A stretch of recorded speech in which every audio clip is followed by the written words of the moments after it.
Hello everyone, Sidewind here. In this video I'm going to talk about my process for making pre-made parties for Pathfinder 2nd Edition. However, the process can also apply for many similar games. For instance, D&D, you might follow a very similar process, or other crunch-heavy systems. I have this checklist on the screen here, and I will be sharing this in the video description. And it essentially lays out my logic for parties that I'm pre-making. First off, you should always have 1 to 2 more characters than the expected number of players, so that no character feels like they're just stuck with what their option is.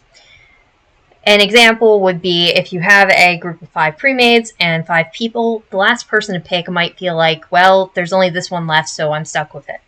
And that's not usually a good feeling.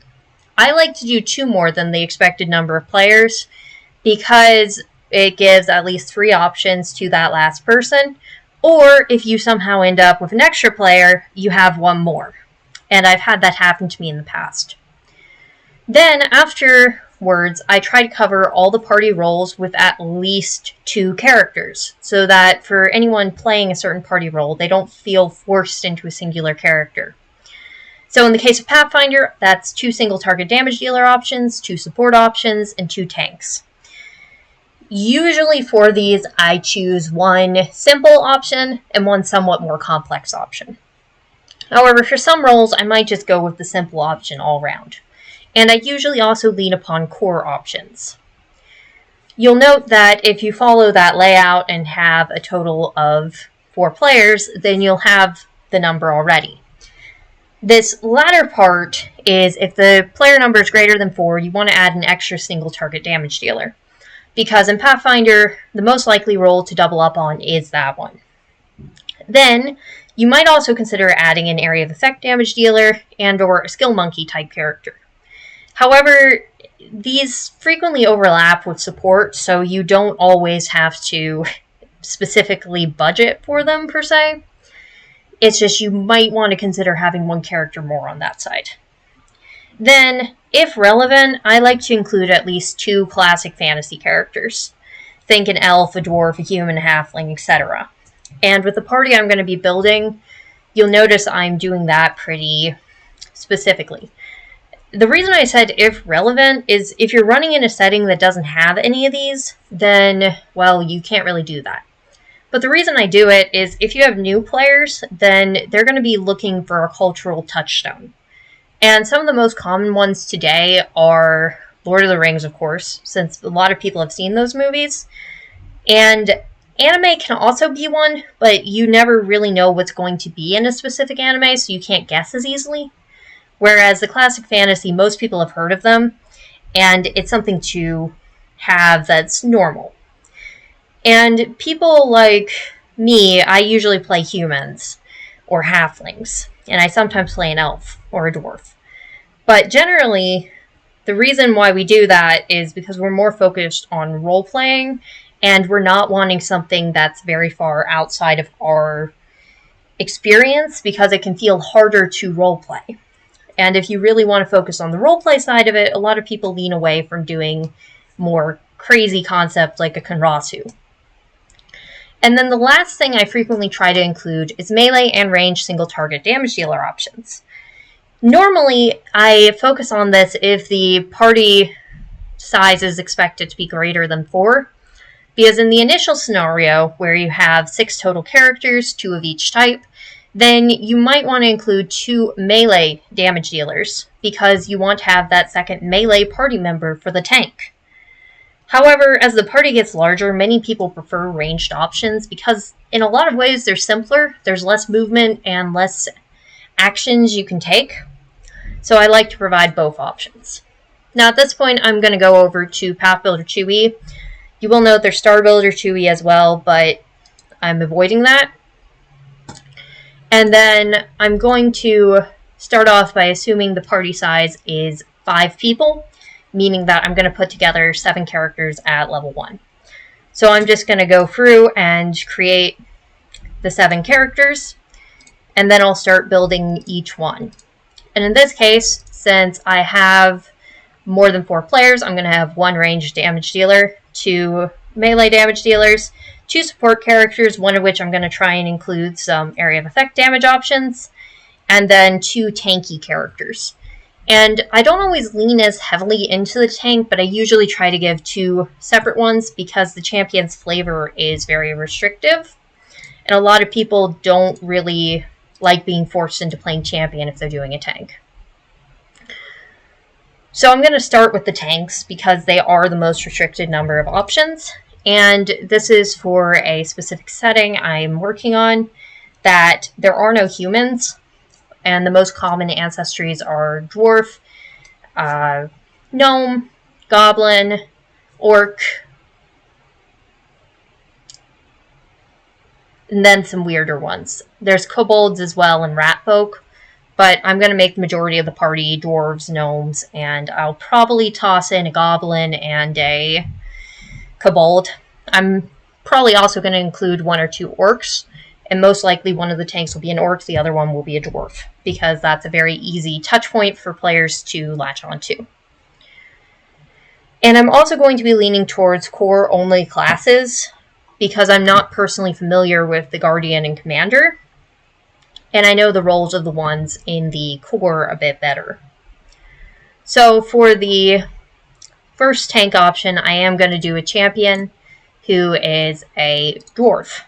It's a relatively classic character, but a little bit outside the normal in that most people don't think of dwarves as being champions. Then I'm going to have guard background and try to increase the strength to the upper level and also increase constitution. And you'll notice the wisdom's relatively high as well. I'm doing the standard ability selection to have the higher constitution and wisdom, and the charisma is going to be a bit lower. As far as I remember, the champion in Pathfinder doesn't have to have any charisma-based abilities, so I'm not too worried about that. And the presumption is going to be it's mostly a fighter-type character. Then for skills, I go with athletics to open up all the options. And I'm also going to pick up medicine to allow a little more flexibility when I'm creating the support characters, because I don't want a character who's solely a healer in the set. And one of my support options is going to be a cleric who would have very high medicine score. But I don't want to just stick them into that role. And with the devotion spell, I was leaning towards not doing lay on hands, even though it's a very classic paladin option. I was leaning towards doing shields of the spirit because it applies to everyone within the champion's aura and is an area of effect ability. And the idea there is to introduce the skill. Then for the deity skill, it just depends on what deity you're presuming. In this case, I'm going to presume it's a deity that gives diplomacy, even though that's not very, useful. If you wanted to make it more useful, it could be nature or survival, or it just depends on what you're building it for. But in this case, I'm picturing a classic champion, and diplomacy is fairly common for the classic type of champions. Then there's I haven't looked at the dwarf options in a bit, but I'm going to go in and choose Forge Blessed Dwarf. The thing here is first level spell granted to clerics as an innate divine spell once a week. That's a fairly flavorful option to be given. And I'll just go into innate spells and it gives heal by default, which suits fairly well the type of classic dwarven ancestor deity I'm going for.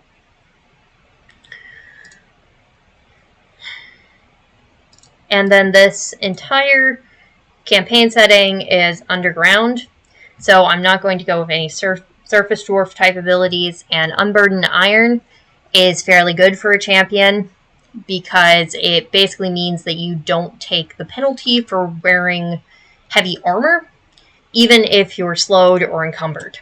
And the presumption is in this type of setting, characters are going to be most likely trying to cart everything around with them. So it's just a decent way to include that.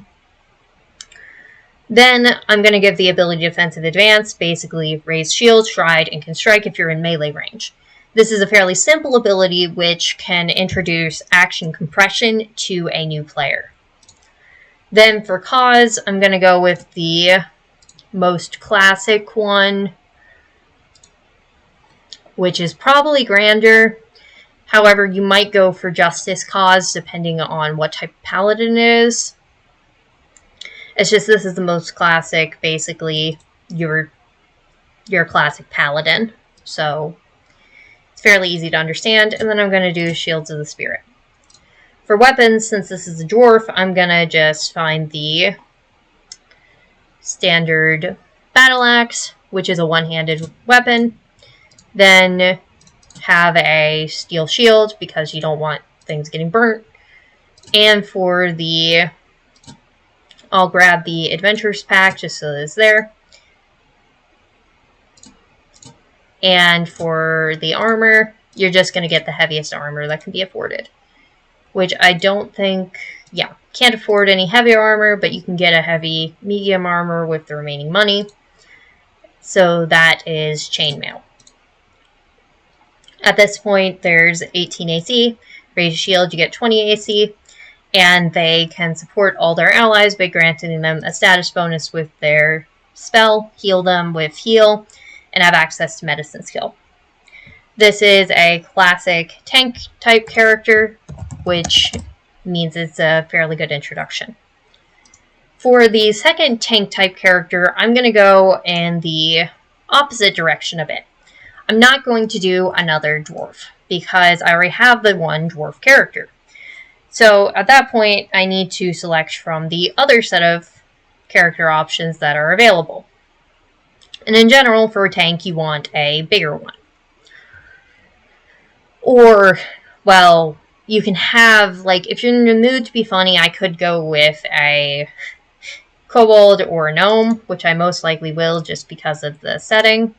And a gnome works better because they have higher hit points and boost constitution and charisma. However, they're flawless to strength. So you have to work around that just a little bit.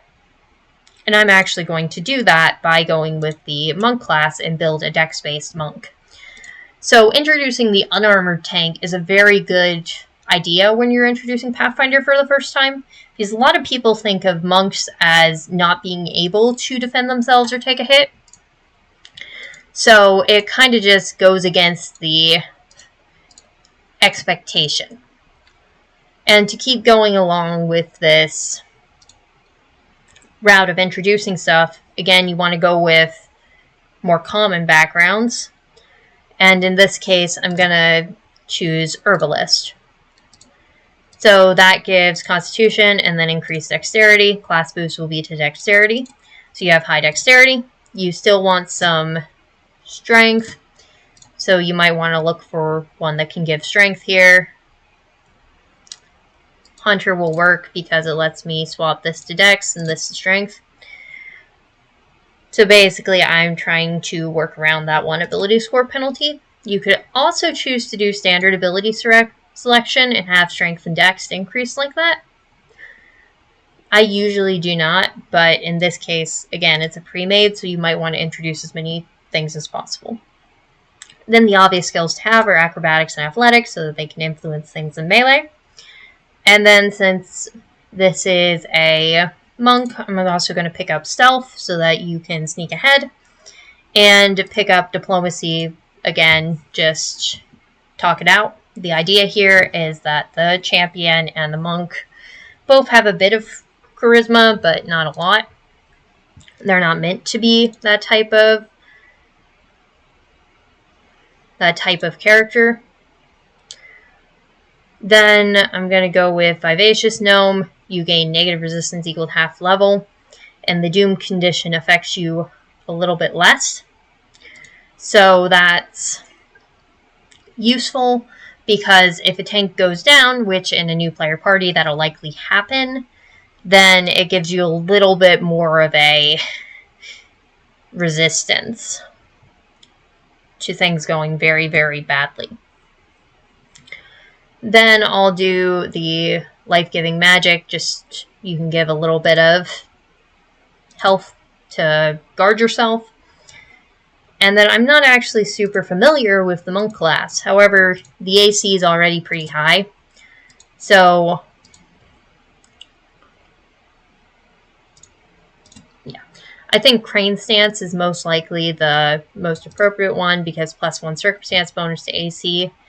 And its agile finesse can be non-lethal and unarmed. And you can move around quite freely. So that's the benefit of monk. And then for the armor, I'm going to find the gi because of monk. And in the gear, going to pick up the adventurers pack. Normally, if I'm creating a full party, I'll add a couple of extra items to characters who have the extra gold. But I'm not going to do that in this video. It's basically whatever you want to encourage, you might add on to the character's inventory. So at this point, I have the 2 tank characters, and I'm going to start putting together the damage dealers. I'm going to do the support last. So this first damage dealer, I'm going to, again, go with classic dwarf, and I'm going to go with a fighter. Basically, the idea that I'm going to go for here is your classic dwarf.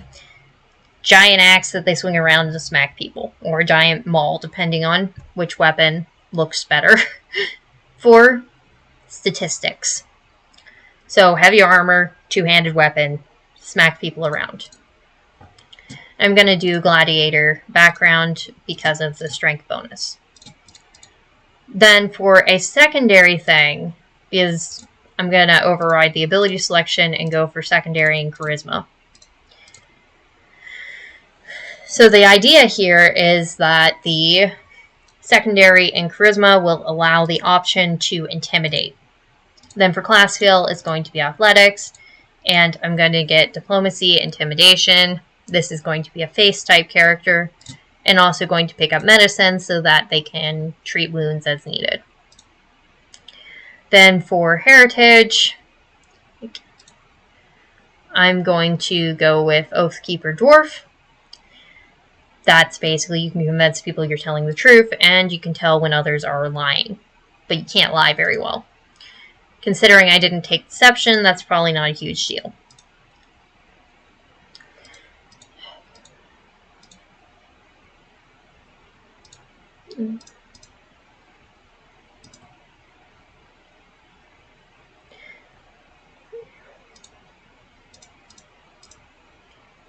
And I'm also going to go in here, and I was just reading through the options because I haven't looked at this in a while.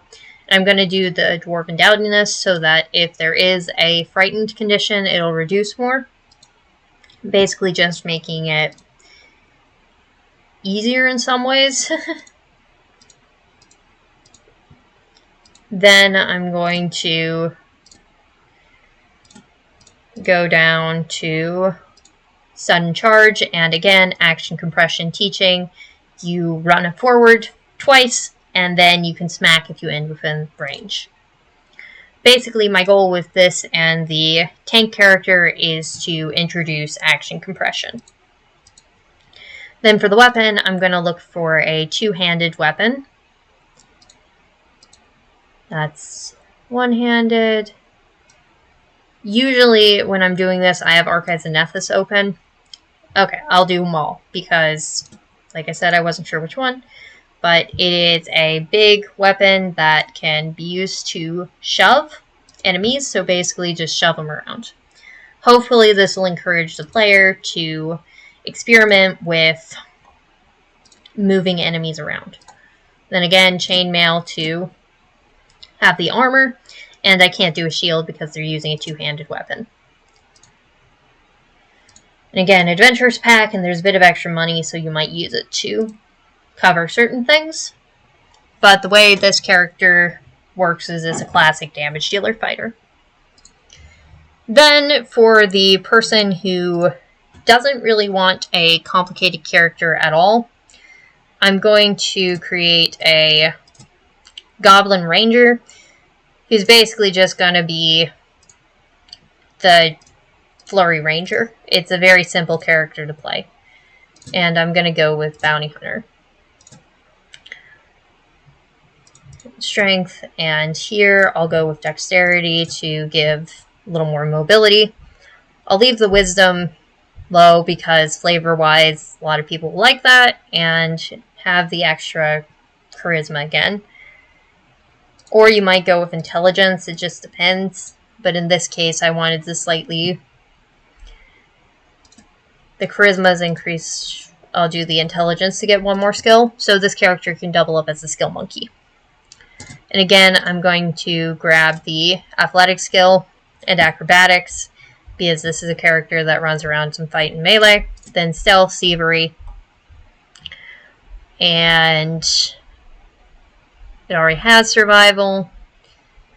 So at this point, you most likely want to grab another Recall Knowledge skill. So I'll just grab Occultism for this, and there's one more, huh? Arcana. So this character is not very good at recalling knowledge as a ranger because of the lower wisdom, but he's pretty good at shoving people around and smacking. Then I'm going to have Unbreakable Goblin to increase the hit points and reduce falling damage, because odds are whoever is playing this, they're going to be a little reckless, so you want to guard a little bit. Then very sneaky to encourage more of the stealth behavior. For the edge, flurry. And then for the class feat, twin takedown. Basically this is a straight up damage dealer, so don't need to work around that. And Dex is +3, so I'll start with the armor and find Dex Cap 3. Studded leather works, and over here, now it's 2 martial weapons that are melee and 2 weapon fighting, so you're looking for agile weapons.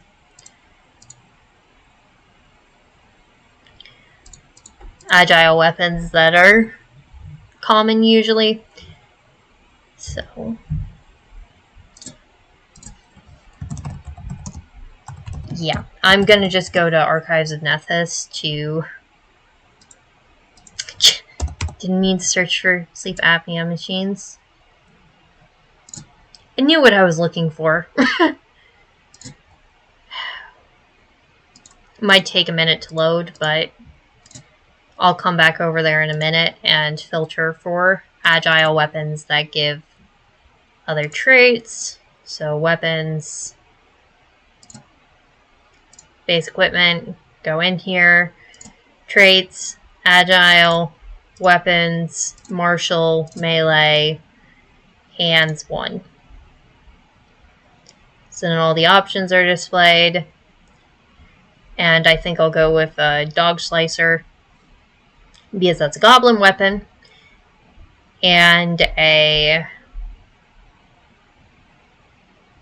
usually try to give one that gives a athletics action,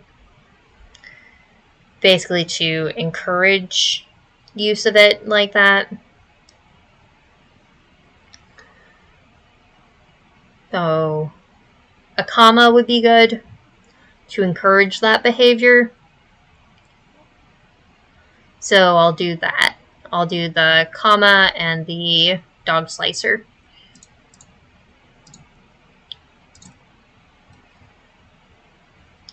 Basically, the goal is to encourage people to be creative and start using athletics actions, which is why I'm not completely following the rarities.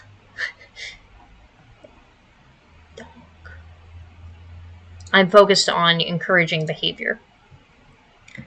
So now this character should add the Adventurers pack, but then after that you can add additional items again. So I would usually mark this one as one to come back to and add items. Then for the last damage, I'm going to create a ranged damage dealer. And for this, I'm going to go with a orc because I haven't done an orc yet. And orcs are a bounty hunter, fits. And for range damage, you can really go with any class that does range damage. The other option would be to go for a barbarian. Usually I would try to do a range damage dealer. But what I'm thinking is if I go barbarian here, then this one can be a cleric for the support. And the other support option, I'm going to do a bard because they're both core. And an orc barbarian is very similar to this fighter, which is why I shouldn't do it in this case. But if I hadn't done that fighter, I would go with an orc barbarian. And usually for my introduction range damage dealer, I would either do a fighter or a ranger. I'm going to do fighter here, but you could also do a magus. So in this case, I don't need to increase strength as much. I can go more into the dexterity boost so that he can shoot effectively. I want a bit of strength for armor, constitution, and then I'm going to do a little bit of wisdom for perception. For the class skill, going to go with acrobatics. He's not going to be using athletics as much because he's not melee. Then stealth, so that there's that stealth character option again. Nature and medicine is always a good one to pick up. Then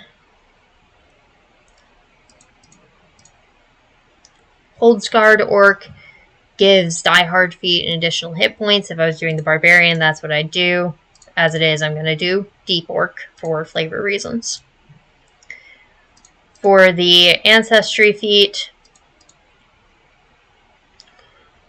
I'm going to do Orc Ferocity because, again, the assumption is this is a newer group of players, so if a character goes down, you want to minimize the initial impact in a one-shot because you don't want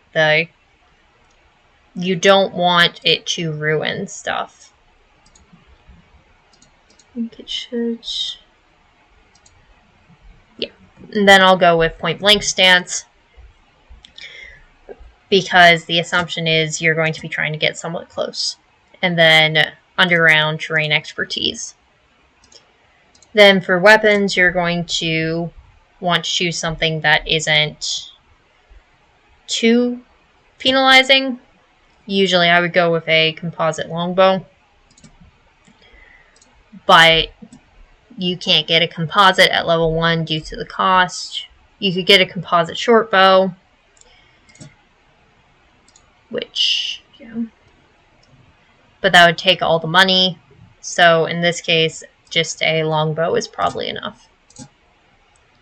Then for defense, the dexterity is high, so you can go with, it's +4, so you can go with light armor with dex cap 4, so that's leather. It just gives 1 additional, and then an adventurer's pack. So this character will be relatively simple to play, but it gives the option for a ranged character. Then for the last two, the cleric, I'm going to go straight up classic dwarf cleric. This is one of my extremely classic characters, with the presumption that whoever is playing it just wants to go as classic as possible. Like, I'm pretty sure a dwarf cleric was one of the iconics in D&D 3.5, so that suits. And then I'm trying to find the scholar for... why not do occultism? It's a little bit creative. And then you're going to want to increase wisdom. Some secondary strength for armor is good. Then intelligence and strength for armor.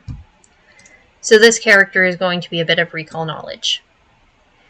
Then normally I'll grab medicine just to have it for the deity. And then I'm grabbing recall knowledge skills.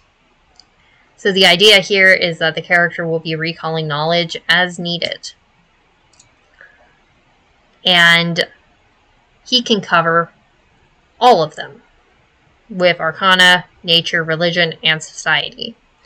Then you have one additional skill selection, and I'm going to go with Athletics because I'm going for a War Priest who's going to get in melee.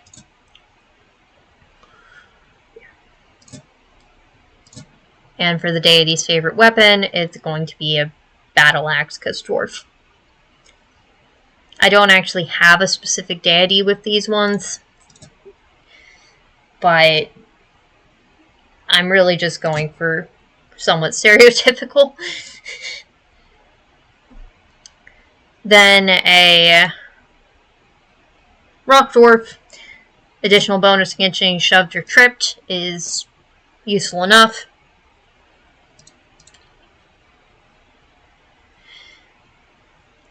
And the Stonemason's Eye, you get crafting, and then you can notice unusual stonework, which underground that can be useful. And this character has a healing font. Then for defense, you can get medium armor. Eventually, this character will switch to heavy armor. So that's why I didn't increase dexterity. Then it'll be chainmail for getting up there. You automatically get the shield block feat, so you want a shield. And then Battle Axe because sacred weapon. And under gear, again, the Adventurers pack. And there's still a bit of gold to grab stuff if you would want it. For instance, the spell focus. And then for the couple of spells, I'm going to do Bless and Runic Weapon, so that it encourages buffing the allies rather than just buffing yourself. Hopefully. There's always the chance you're going to have a player that doesn't. And then give a ranged option with Divine Lance. Illuminate just to have a light. Guidance is useful for out of combat. Don't need the shield spell because you have a shield. And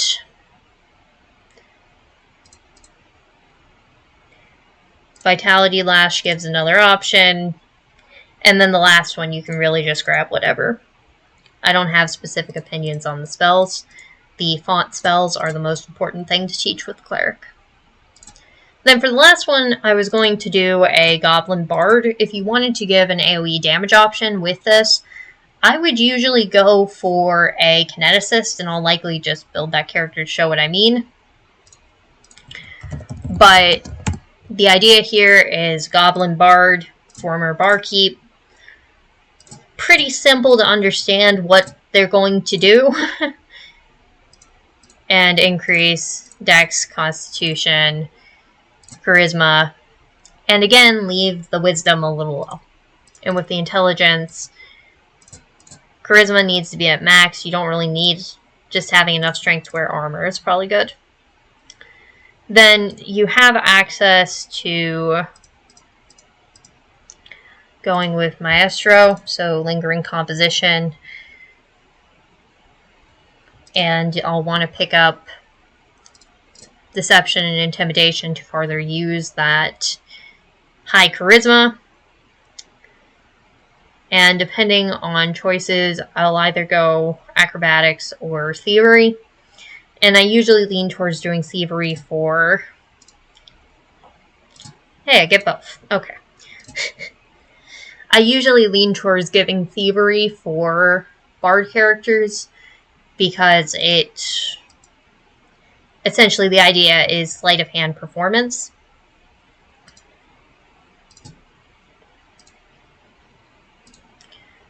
Then for the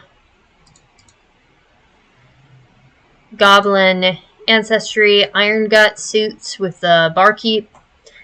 Basically, they're harder to poison, so it's just flavorful.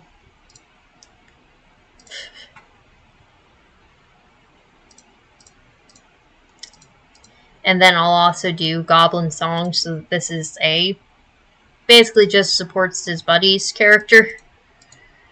And since the monk has access to martial weapons, I'll have a short sword just to have the melee option if things go wrong, and a ranged crossbow for if essentially you need to shoot. I'll go with a hand crossbow so that you can still have the free hand for an instrument. Then the bard has proficiency in light armor,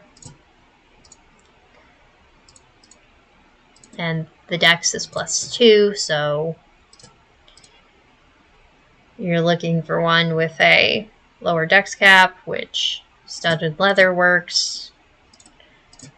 And I'm going to grab a buckler here just so that there is that option if the character wants it. And then an adventurer's pack and an instrument. Although you can summon that with a cantrip. It's probably under miscellaneous, isn't it?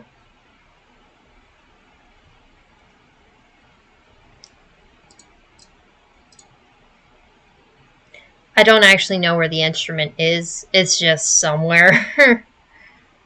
So, yeah, whenever I would give this to a person, I'd literally just write some sort of instrument on it.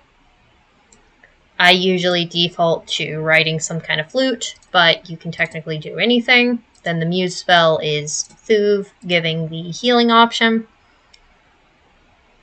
And then again, for the spells, you want to give some kind of... You want to teach how support works, so I'm going to do Bless and Bane. Basically, the assumption is it'll teach you to buff your allies and debuff enemies. Then for cantrips, summon instrument, why not? It's... I literally just don't know where the instrument is, so yeah. And then illuminate, daze, and figment's always fun, so you might do that, or forbidding ward, bonus versus enemy attacks. Basically lean into the support. And since it's a bard, they can also do their focus cantrip every single turn. So that is how I build a full set of premade characters. Like I said, if I was going to give more of the AoE options, I would create a kineticist. But the kineticist is a character that's somewhat more spread between different groups. I like to give it as an option in many cases because it's a caster without being a caster. But it just depends. Thank you for watching. I hope this helped you figure out how to make your own premade parties.